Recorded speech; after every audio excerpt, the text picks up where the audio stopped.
आज विश्व के मालिक बन जाएंगे। प्रश्न है, बाप के सम्मुख किन बच्चों को बैठना चाहिए? बाप के सम्मुख किन बच्चों को बैठना चाहिए? किनको बैठना चाहिए बाबा के आगे? जो ज्ञान और योग में पक्के। जो ज्ञान योग में पक्के। और किसको बैठना चाहिए? जिसको नींद ना करनी हो वो बाबा के सामने बैठे, और जिसको नींद करनी हो वो बैठे पीछे पे। और किसको सामने बैठना चाहिए? जो बाप की पूरा श्रीमत, जो पूरी श्रीमत पे चलते हो, और जो पूरी तरह से डिटैच्ड हो, जिसकी हिंदी में आ गई, जो पूरी तरह से निर्बंधन वाली आत्मा हो, कहीं उसकी बुद्धि न जा रही हो। उत्तर में आज बाबा ने कहा, जिन्हें ज्ञान डांस करना आता है, ज्ञान का डांस, अर्थात बाबा की मुरली सुन करके उस मुरली में मगन हो जाना। जिन्हें ज्ञान डांस करना आता है, ज्ञान डांस करने वाले बच्चे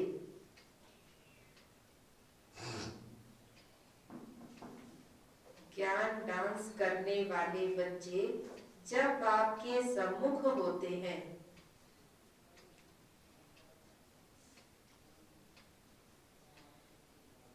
जब बाप के सम्मुख होते हैं तो बाबा की मुरली भी ऐसी चलती है।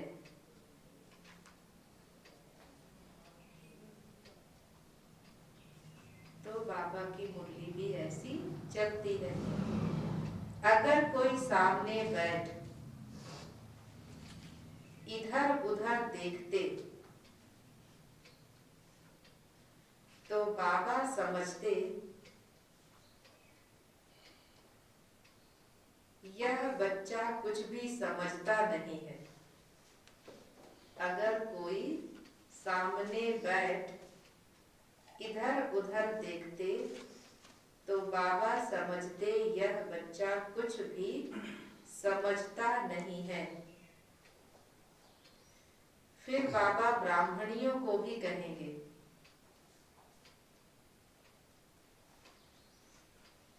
फिर बाबा ब्राह्मणियों को भी कहेंगे, तुमने यह किसको लाया है? तुमने यह किसको लाया है जो बाबा के सामने भी, जो बाबा के सामने भी उबासी देते हैं।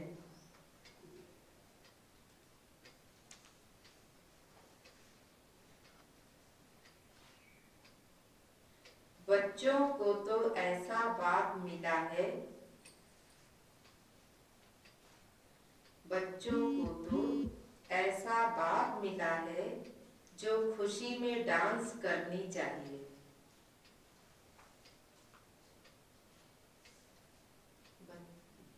बच्चों को तो ऐसा बाप मिला है जो खुशी में डांस करनी चाहिए।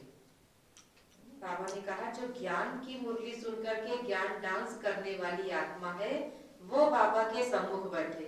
और बाबा ने कहा, अगर हम बाबा के सामने बैठ के इधर उधर देखते हैं, हाँ, कहीं चित्र देख रहे हैं, कहीं एक दूसरे को देख रहे हैं, या हम उबासी दे रहे हैं, तो क्या बाबा समझेंगे? हाँ, बाबा उनको कुछ नहीं कहेंगे, बाबा फिर ब्राह्मणियों को कहेंगे ये किसको लेकर के आए।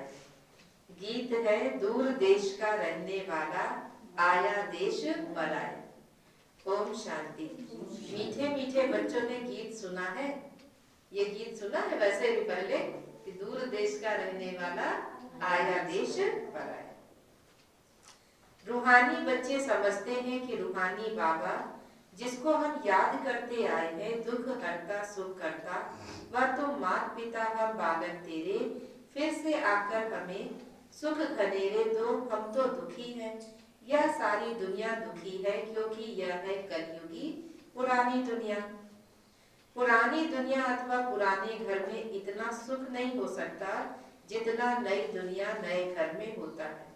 तुम बच्चे समझते हो हम विश्व के मालिक आदि सनातन देवी देवता थे, हमने ही 84 जन्म लिए हैं, बाप कहते बच्चों, तुम अपने जन्मों को नहीं जानते हो कि कितने जन्म पार्ट बजाया है।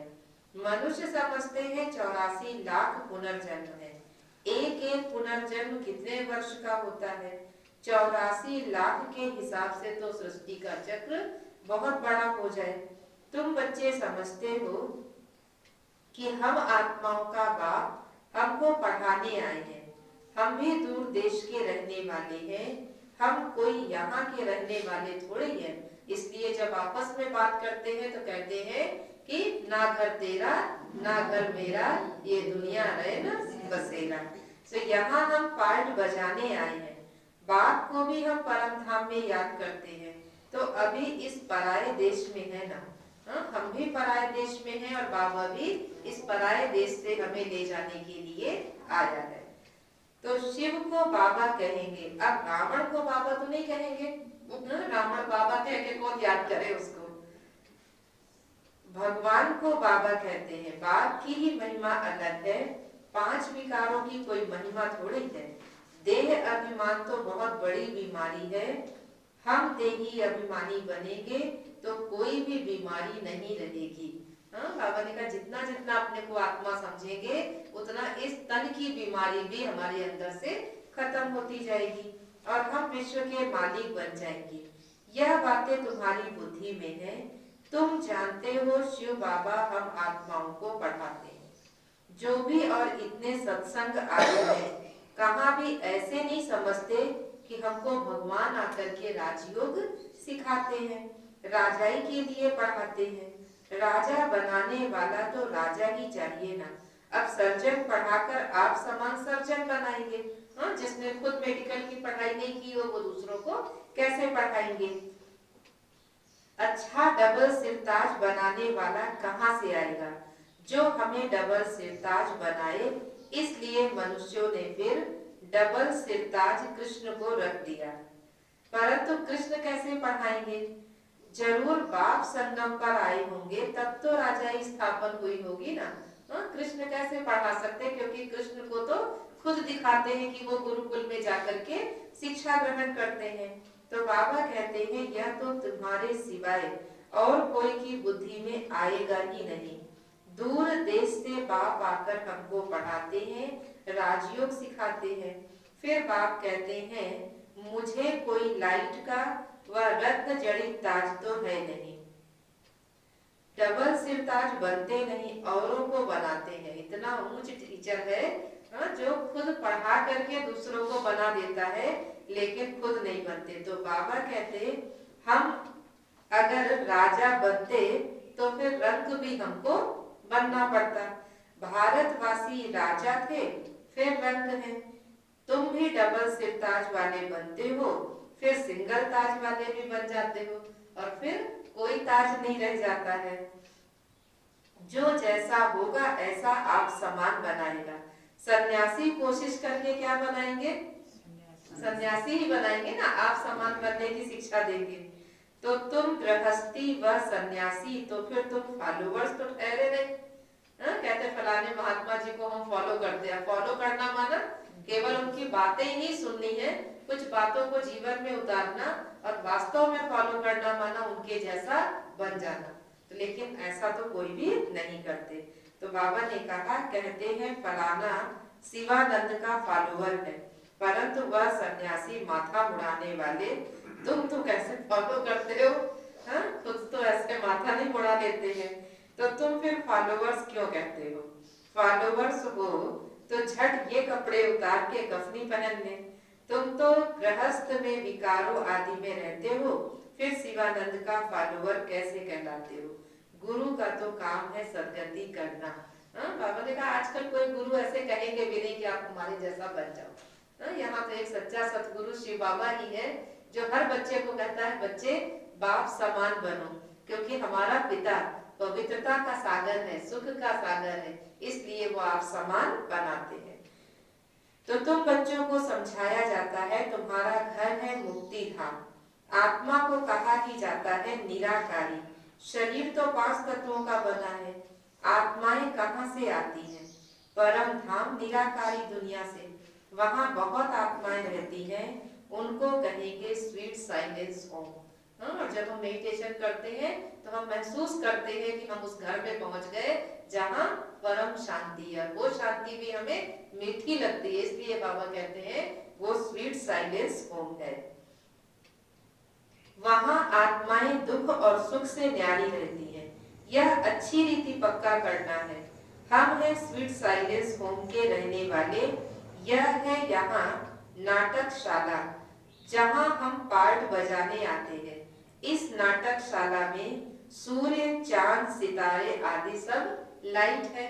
बाबा कहते हैं कितनी बड़ी ये स्टेज है और इतने बड़े बड़े सूरज, चांद, सितारे ये हमारे यहाँ की अच्छी अच्छी लाइट है जो अपने समय में ऑटोमेटिक चलते हैं और इनका कोई बिल भी नहीं आता है। और इसके एक्टर्स हम कितने महान हैं।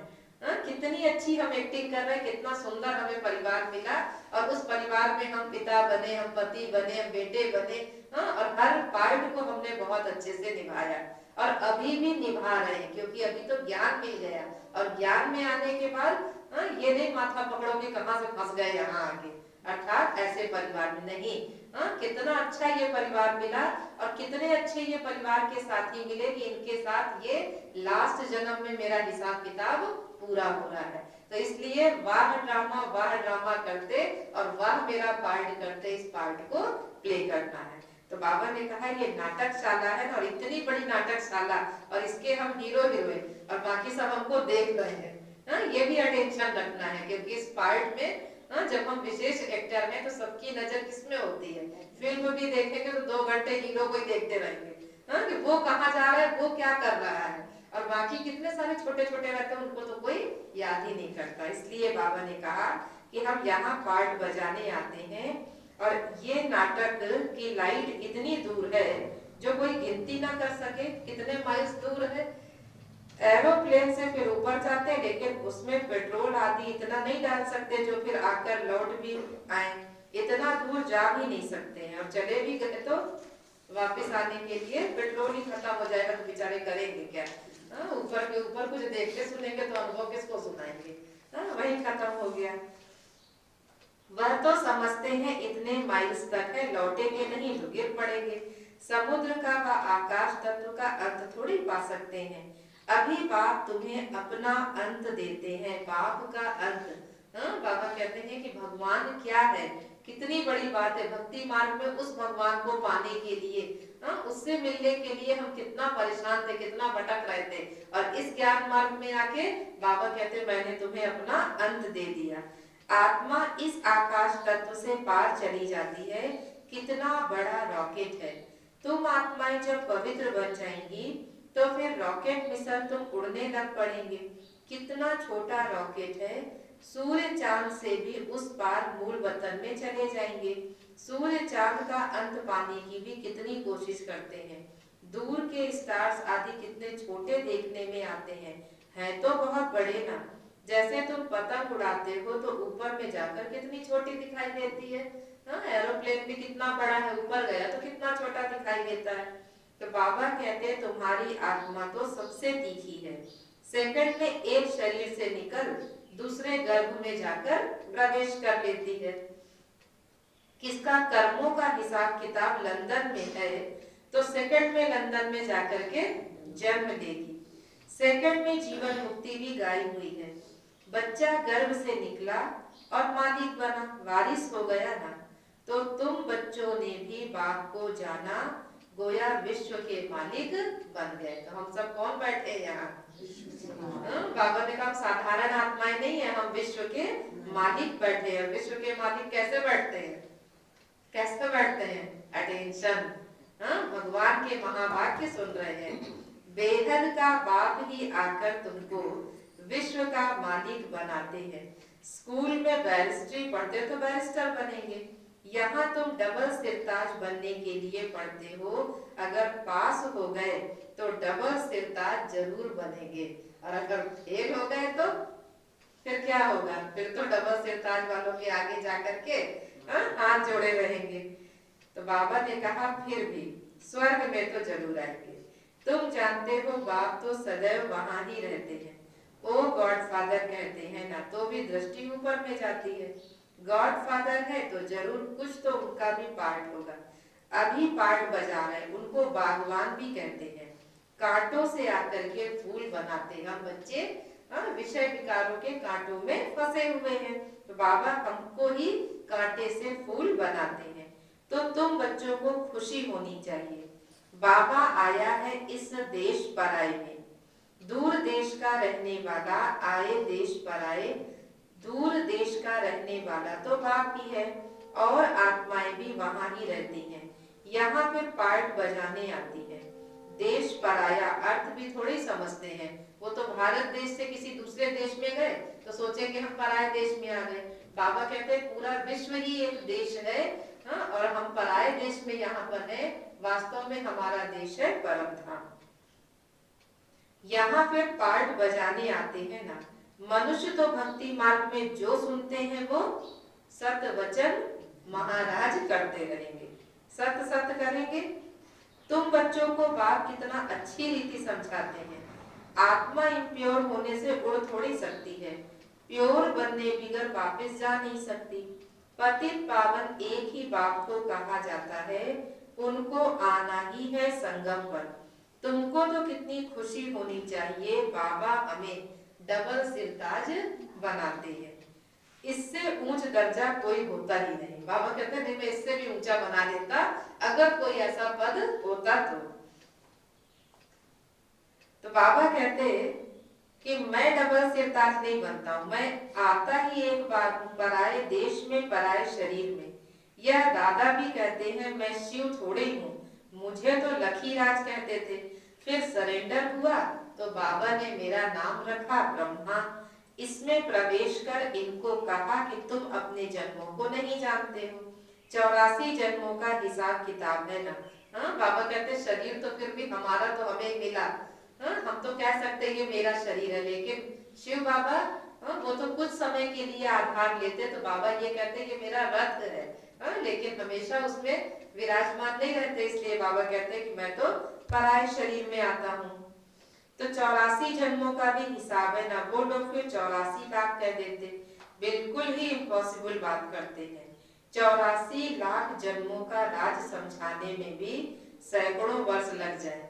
कहाँ 100 साल का संगम युग, और कहाँ बाबा कहते हैं अगर 84 लाख हो तो समय भी फिर उतना चाहिए।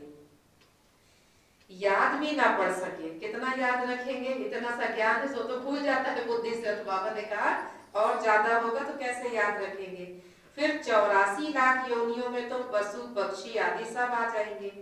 मनुष्य का जन्म ही दुर्लभ गाया जाता है, जानवर थोड़े ज्ञान समझेंगे। कहते हैं मानुष जन्म अमूल्य है। अब अमूल्य है, कौन सा अमूल्य है? बाबा कहते हैं ये संगम युग का जन्म हमारा अमूल्य है। बाकी जन्मों में हम भले मनुष्य तन में होंगे, लेकिन अपनी पहचान हमें नहीं होगी। तो बाप आकर नॉलेज देते हैं, खुद कहते मैं आता हूँ रावण के राज्य में। माया ने तुमको कितना पत्थर बुद्धि बना दिया, अब फिर बाप तुमको पारस बुद्धि बनाते हैं। उतरती कला में तुम पत्थर बुद्धि बन गए, अब फिर बाप चढ़ती कला में ले जाते हैं। नंबर वार तो होते हैं ना। हर एक को अपने पुरुषार्थ से समझना चाहिए हम क्या बनने वाले हैं। ये बाबा ने कल भी कहा कि अपने आप को चेक करो कि हम राजा बनेंगे या प्रजा बनेंगे। और चेक करने के लिए मन बुद्धि संस्कार जो हमारी ये कर्मेंद्रियां है, कितना हम इन पे राज्य कर रहे हैं या ये हमारे पर राज्य कर रही है। तो मुख्य बात है याद की यात्रा।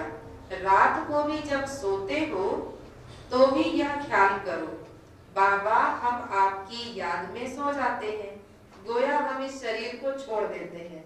बाबा कहते हैं रात में सोने के पहले बाबा की याद में गोद में जब पहुंच गए तो सोचो ये शरीर तो गया, अब हम आपके पास आ गए।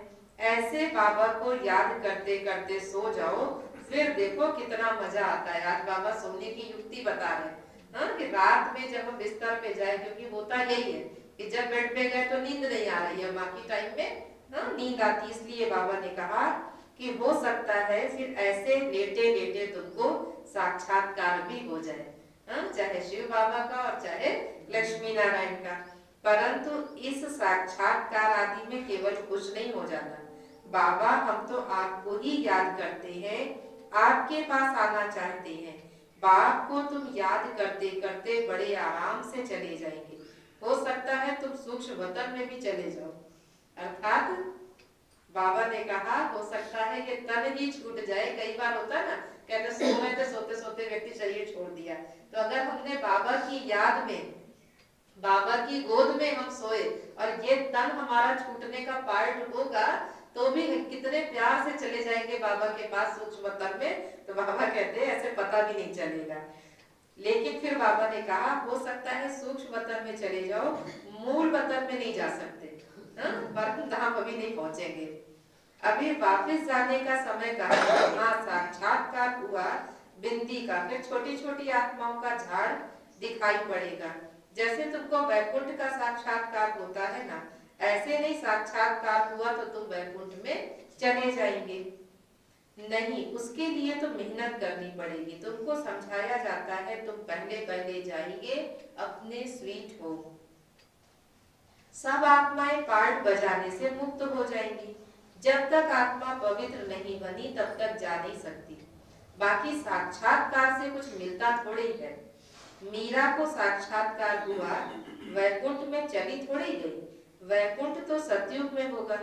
अभी तुम बच्चे तैयारी करते हो वैकुंठ का मालिक बनने के लिए। बाबा ध्यान आदि में इतना जाने नहीं देते क्योंकि तुमको पढ़ाई करनी है। बाबा ने कहा ध्यान में जाना अर्थात खेल पाल करना, और इसमें बाबा कहते हैं टाइम वेस्ट होता है, इसमें आत्मा के विकर्मों का विनाश नहीं होता। तो अभी बाप आकर पढ़ाते हैं, सर्व की सदगति करते, विनाश भी सामने खड़ा। बाकी असुरों और देवताओं की कोई लड़ाई थोड़ी है, वो आपस में लड़ते हैं तुम्हारे लिए, क्योंकि तुम्हारे लिए अभी नई दुनिया बनती है। बाकी तुम्हारी लड़ाई है माया के साथ।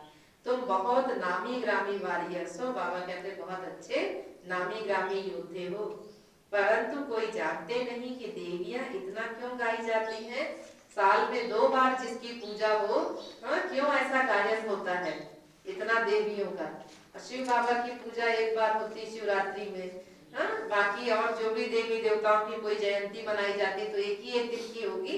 रामनवमी वगैरह, कृष्ण जन्माष्टमी देखो एक एक दिन की होती। तो बाबा कहते हैं कि देवियों की ऐसा क्या किया उन्होंने जो इतनी पूजा होती है।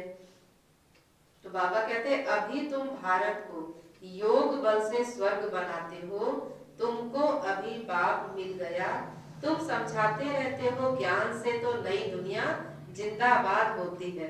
कितनी हम बाबा की इस तरह से सेवा करते। यह लक्ष्मी नारायण नई दुनिया के मालिक थे, अभी पुरानी दुनिया है ना। पुरानी दुनिया का विनाश भी आगे भी मूसलों द्वारा हुआ। मूसल अर्थात बाबा कहते हैं मिसाइल्स द्वारा। महाभारत लड़ाई लगी थी, उस समय बाप राजयोग भी सिखला रहे थे। तो अब प्रैक्टिकल में बाप राजयोग सिखाते हैं ना।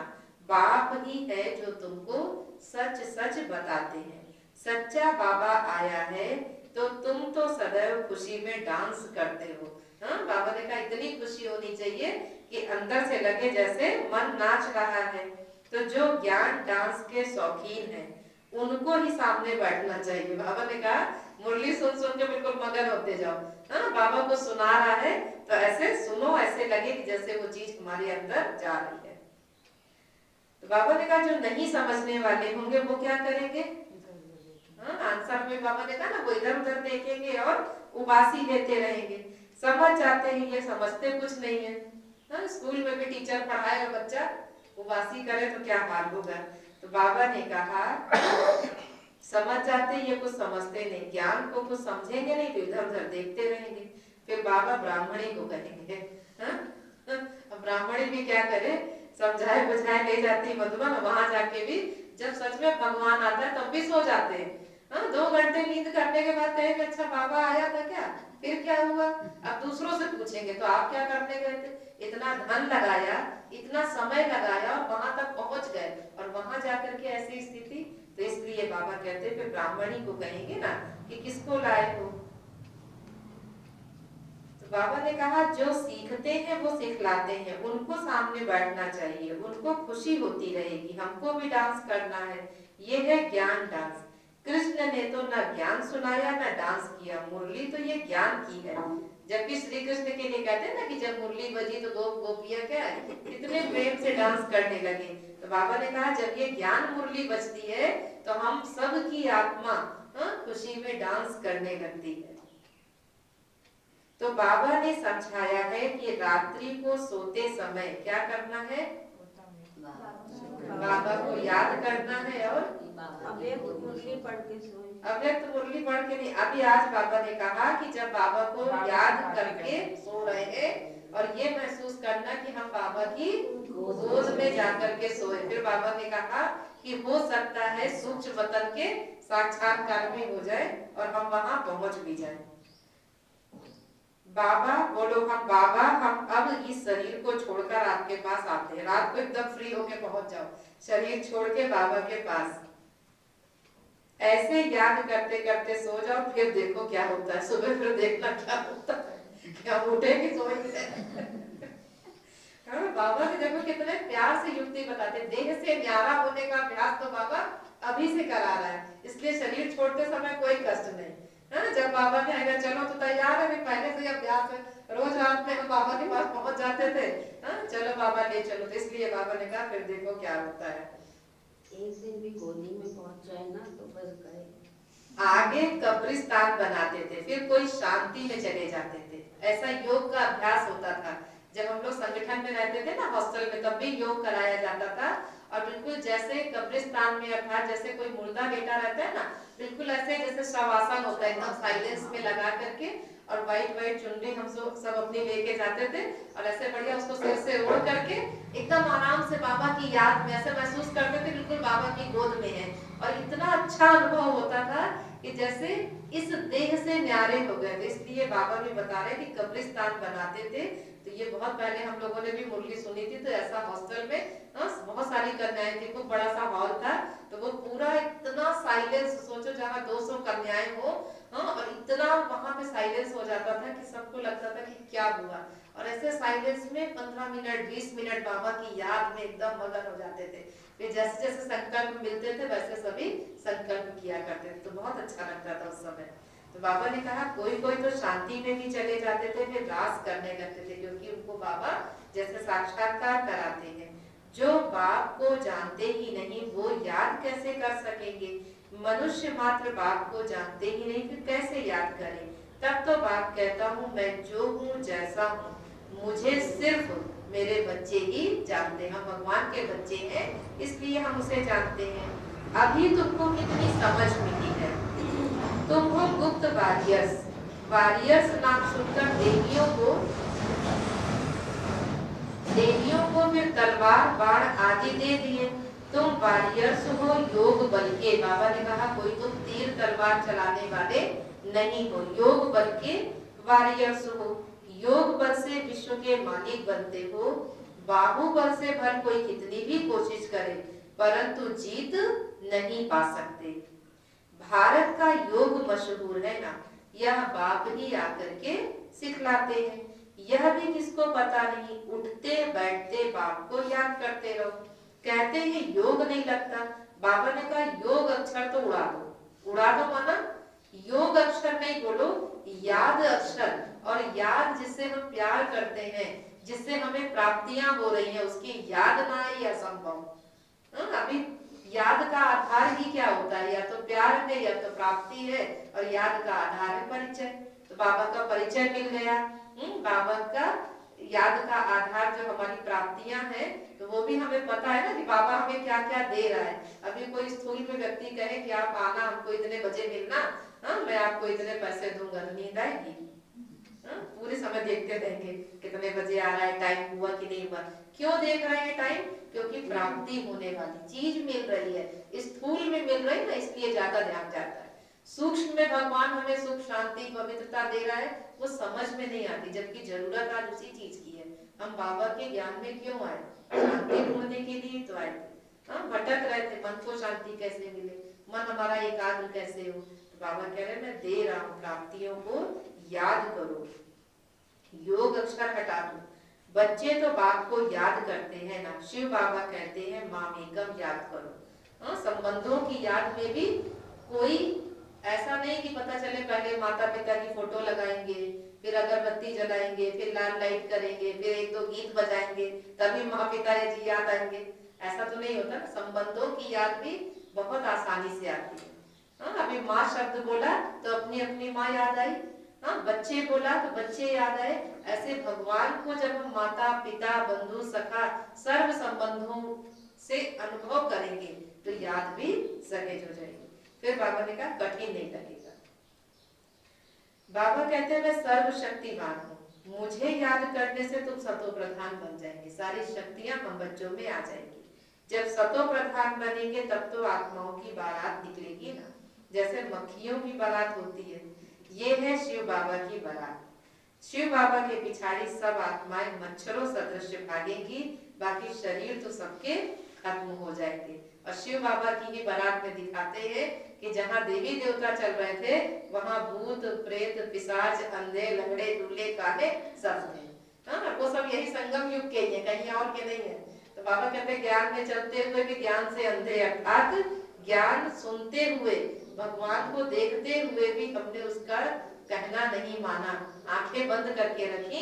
इसका मतलब कि हम अंधे हुए। कानों से हम सुन रहे हैं भगवान का ज्ञान, पर हमारे जीवन में परिवर्तन नहीं, तो हम क्या हो गए, बहरे हो गए। फिर लंगड़े कैसे कि ज्ञान में चल रहे हैं लेकिन नियम धारणाओं पे नहीं चलते, तो नियम धारणाओं के बिना चलने वाली आत्मा बाबा ने कहा वो लंगड़े बन जाएंगे। और लूले जो सत्कर्म के लिए हमारे हाथ न बढ़े, सत्कर्म का ज्ञान मिलने के बाद भी हमारे हाथ अच्छे काम के लिए ना बढ़े, तो उसको क्या कहेंगे कि जैसे इनके हाथ ही है। इसलिए बाबा ने कहा कि सब यही होते हैं। भूत प्रेत पिशाच कौन होंगे, जो हमारे 5 विकार, आत्मा अभी भी विकारों से मुक्त नहीं बनी। तो बाबा कहते शिव बाबा की बारात का भी बहुत लंबा चौड़ा वर्णन है, पर ये चेक करो कि हम शिव बाबा की बारात में क्या बन के चल रहे हैं। शिव बाबा की सजनी उसकी पार्वती बन के चल रहे हैं या पीछे पीछे देवी देवता कोई बन गए या कुछ और बन गए। बाबा ने कहा इसको जरूर चेक करो, बाकी शरीर तो सबके खत्म हो जाएंगे। अच्छा, फिर याद प्यार दिया बाबा ने, मीठे मीठे सिकीलते बच्चों प्रति माता पिता बाप दादा का याद प्यार और गुड मॉर्निंग। रूहानी बाप की रूहानी बच्चों को नमस्ते, हम रूहानी बच्चों की रूहानी बाप दादा को नमस्ते। धारणा के लिए मुख्य सार है, पहली पॉइंट है रात को सोने से पहले, रात को सोने से पहले बाबा से मीठी मीठी बातें करनी है। रात को सोने से पहले बाबा से मीठी मीठी बातें करनी है। बाबा, हम इस शरीर को छोड़, बाबा हम इस शरीर को छोड़ आपके पास आते हैं, आपके पास आते हैं।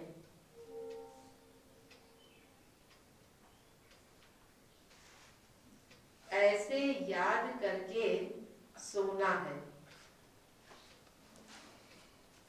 ऐसे याद करके सोना है। याद ही मुख्य है, याद ही मुख्य है। याद से पारस बुद्धि बनेगी, याद ही मुख्य है, याद से ही पारस बुद्धि बनेगी। दूसरी पॉइंट है, 5 विकारों की बीमारी से बचने के लिए, 5 विकारों की बीमारी से बचने के लिए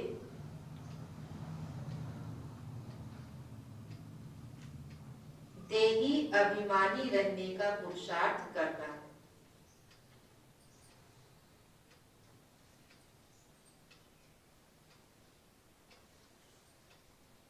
देही अभिमानी रहने का पुरुषार्थ करना है, अथाह खुशी में रहना है, ज्ञान डांस करना है,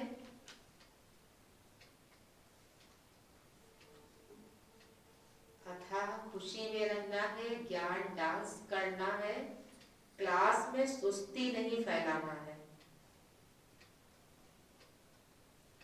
क्लास में सुस्ती नहीं फैलाना है।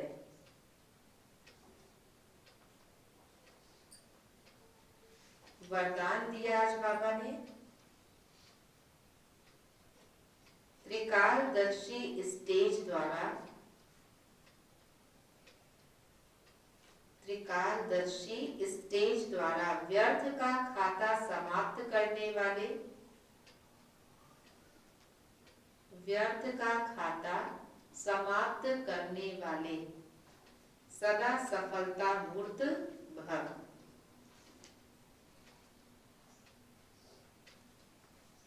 त्रिकालदर्शी स्टेज द्वारा व्यर्थ का खाता समाप्त करने वाले सदा सफलता मूर्त भव।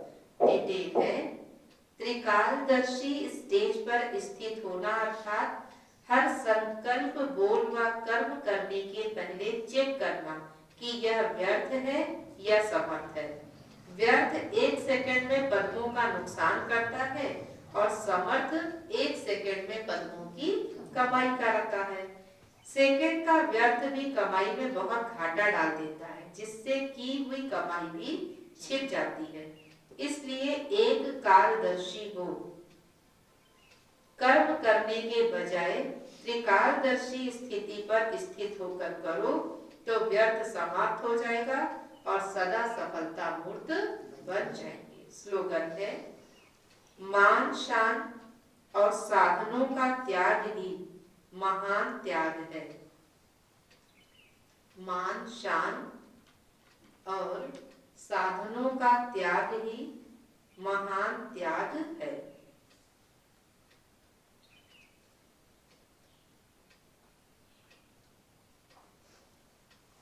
आज का स्वमान है, मैं सफलता का सितारा हूं।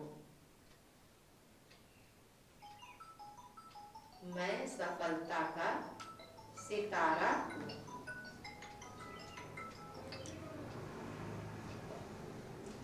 विशेष बाबा ने सार में कहा, मीठे बच्चे तुम देही अभिमानी बनो तो सब बीमारियां खत्म हो जाएंगी और तुम डबल सिरताज विश्व के मालिक बन जाएंगे। और आज बाबा ने विशेष प्रश्न में पूछा कि बाप के सम्मुख किन बच्चों को बैठना चाहिए? जिनको ज्ञान डांस करना आता है और इधर उधर देखने वाले नहीं बैठे। हाँ, बाबा ने कहा कि उबासी लेने वाले नहीं बैठे। नहीं, बाबा फिर किसको कहेंगे? ब्राह्मणियों को। किसको लेकर के आए? तो इसलिए बाबा ने कहा अटेंशन देकर, क्योंकि बाबा चाहते कि जब सामने टीचर जब पढ़ाता है तो पढ़ने वाले बच्चे जब अटेंशन से पढ़ते हैं तो उसको पढ़ाने में भी अच्छा लगता है। तो भगवान भी जब आकर के बच्चों के आगे सम्मुख प्रत्यक्ष होता है, ज्ञान सुनाता है, तो उसको भी कब अच्छा लगेगा जब उमंग उत्साह वाले बच्चे बैठ करके पढ़ाई करेंगे। और गीत है आज, दूर देश का रहने वाला आया देश पराया। तो अभी हम चले अपने देश में, इस पराये देश को छोड़ के निराकारी वतन में आत्मिक रूप में स्थित हो जाए। ओम शांति।